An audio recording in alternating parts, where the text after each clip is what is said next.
Samantha Klopp's second pregnancy went exactly as planned. When she went into labor, however, she was rushed to the operating room so that doctors could try to save both her and the baby. When there seemed to be no hope left, her husband did something incredible. Craig and Samantha were ecstatic when they found out that they were expecting their second child. They had been trying to get pregnant and have a child for at least a year. Their son, John, had specifically requested a younger brother.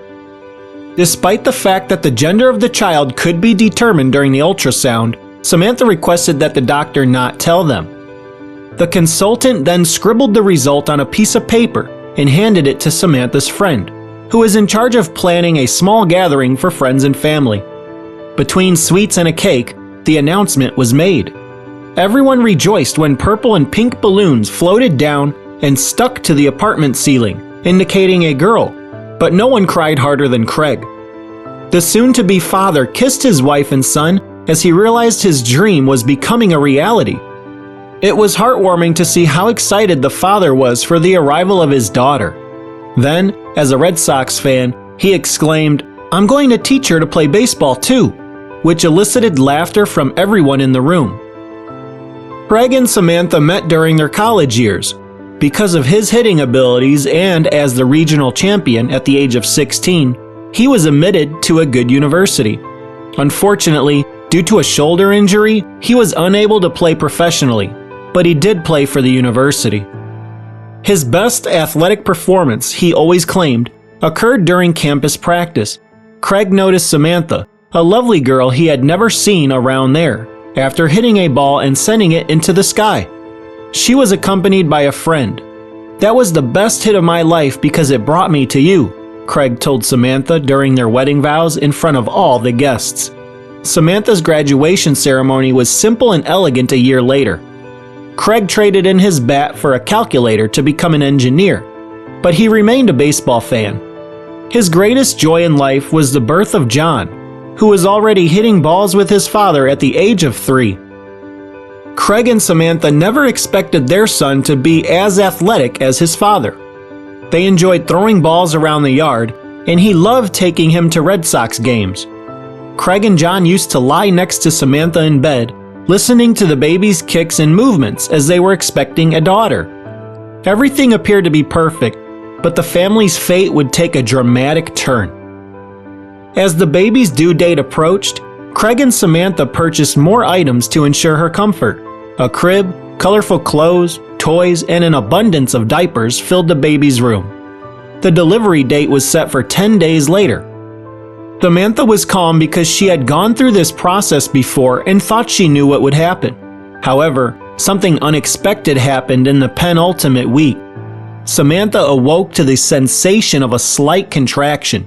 However, because it did not appear to be serious, she and her husband went to the hospital with little concern. They wanted to ensure that everything ran smoothly. During the doctor's appointment, however, the contractions became more intense and the water burst. That's when things began to go wrong for the woman, who became dizzy and nauseated. She was nauseated as the contractions disrupted her breakfast. She hadn't had this experience when she first gave birth, but she assumed it wouldn't be a big deal. Who knows? Her daughter had simply announced her arrival earlier than expected. Samantha, however, was mistaken. She passed out in front of the doctor a few minutes later. Craig was terrified. He'd never seen his wife in that state, and not even a baseball player's concentration could have prepared him for it. "What's going on? What does she have?" he'd ask in vain to a squad rattled by the unexpected event. The woman's heart rate slowed and her blood pressure dropped to 0. Samantha turned blue and appeared to be having difficulty breathing as the doctor and nurses tried to figure out what had happened. Her body was soon on top of a bed, connected to various devices that monitored her health and the baby she was carrying in her womb. The issue was that the baby's vital signs began to decline as well. Greg felt a shiver run down his spine. He couldn't do anything and could only stand there stunned. Finally, the medical team realized they needed to act quickly and ran additional tests. Samantha had an amniotic fluid embolism, a rare allergic reaction that occurs when amniotic fluid enters the mother's bloodstream. As a result, the heart and lungs stopped working. The woman was transferred to a different section of the maternity unit, closer to where the surgery would take place. Craig was refused entry by the nurses. He stated that he needed to spend time with his wife and daughter. Even so, the nurses warned him that the situation was serious and that the doctors needed to concentrate because she might not survive. If Samantha survived, she would never be the same. When Craig heard that, he felt the weight of the world fall on his shoulders. In the maternity ward hallway, he wanted to punch the walls until his fists bled. Instead, he knelt and rested his head against the wall, using all of his strength to quietly talk to himself. Those who witnessed the scene couldn't tell if he was praying or hoping for the best. However, it was a terrifying scene. Craig needed to be strong because he was about to face one of his most painful defeats. Samantha's condition worsened in the operating room, and no precautions taken by the medical team could prevent the worst. Samantha was pronounced dead at 10:20 a.m. that morning. Despite the fact that it was a terrible situation for everyone, there was no time to mourn. The team was still determined to save the baby. Craig, on the other hand, was pacing back and forth outside. He couldn't handle it. The couple had spent the previous months preparing for the baby's arrival, imagining what family life would be like, and fantasizing about their baby's face. They hadn't even decided on a name yet. They wanted to look at their daughter and then name her, and now he was alone, having to say goodbye to the woman he'd met by chance 10 years ago at a baseball game. Craig was terrified and helpless. He'd never been through anything like that before and was taken aback. Even so, he tried not to lose his cool. His daughter was still fighting, and he wouldn't give up if there was a 1% chance of turning the situation around. But he couldn't let his wife go without a fight. Craig then took on the challenge in the only way he knew how. He got down on one knee and asked the most painful and honest question of his life. "I know this is more than I can take, and maybe it's more than I can ask. Maybe that means there's a plan and a reason for all of this. That's what I'm going to believe. All I ask is that you let me hug my wife one more time," Craig said from the hallway floor. He was in desperate need. He then stood up and called his family and friends, requesting that they come to the maternity ward as soon as possible. They held hands once everyone was in the waiting room. They reaffirmed their wishes and prayers for Samantha and the baby. The pleas spread on those people's social networks, and soon people who didn't know Samantha or Craig expressed their support for the family, hoping for the best. Following prayers, everyone gathered in a corner to await better news. Samantha was still in the operating room, and doctors were attempting one last desperate resuscitation. Fortunately, the girl was saved by the child's care team.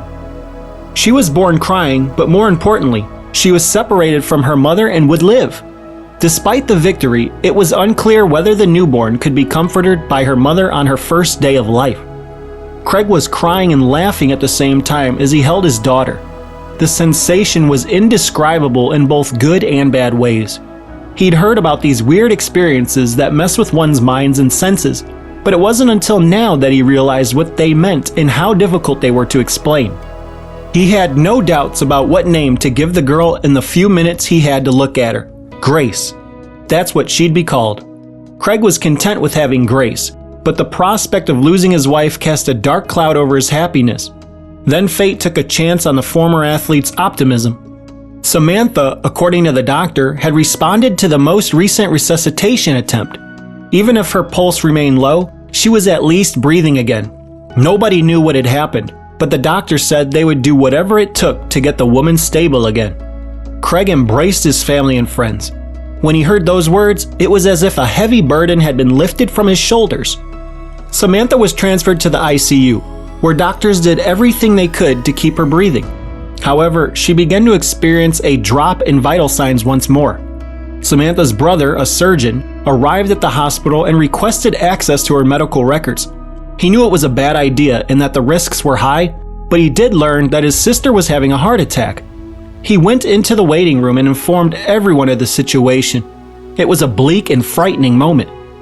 Craig then stood up, looked at his newborn daughter, and decided to pay a visit to his wife in the ICU. While the doctors and nurses checked the charts, monitored the situation via graphs on the screen, and administered medication, The engineer approached Samantha and took her hand. "I will always love you. Grace is already with me, and she is stunning and flawless. Please, fight if you still have some strength." Craig was convinced that his wife's condition would improve, but Samantha's did not. Despite 2 blood transfusions, the situation was still classified as critical. Her heart was failing, and she was getting less and less blood pumped through her body. Her lungs eventually stopped working, and she had to rely on machines to breathe. Samantha was out cold and unconscious. She could have died at any time, but one of the doctors noticed something that had previously gone unnoticed. He noticed that one of the organs had been cut by mistake and was still bleeding without any attention being paid to it while recessing one of the exams and looking at the patient's situation. Then, just as she was about to be declared dead for the second time, she was wheeled into another hospital's operating room. The building was better suited to that situation. It had an extracorporeal membrane oxygenation machine. This would restore the ability of the heart and lungs to function. They also reduced Samantha's level of sedation until she awoke so they could assess how well her nervous system was functioning. Craig walked back into the room and was right in her line of sight when he saw the woman showing signs of life again. "Hi, my love," he said, taking her hand. Samantha returned the smile, despite her confusion and disappointment. The doctors hadn't anticipated such a reaction after everything she'd been through. Not only was her brain not dead, but her nervous system was functioning better than usual. Craig realized at that point that there was a way to permanently save Samantha. The doctors then informed her that they were going to try a new surgery on her and that she would soon pass out from the anesthesia. Craig brought Grace running and placed the newborn for the first time in Samantha's lap, allowing the mother to touch her daughter for the first time. "My love, her name is Grace. Our daughter has arrived and is healthy. We'll be waiting for you when you wake up," Craig exclaimed, choked up with emotion. Samantha was frail, but the look on her face and in her eyes changed dramatically. Seeing and feeling her daughter seemed to awaken something within the woman and help her regain her strength. Samantha was determined to fight for her life. Samantha fell back asleep as soon as the anesthesiologist administered the medication. Craig had nothing to do but look after Grace and wait. John was at his grandparents' house and had no idea his mother was in such danger.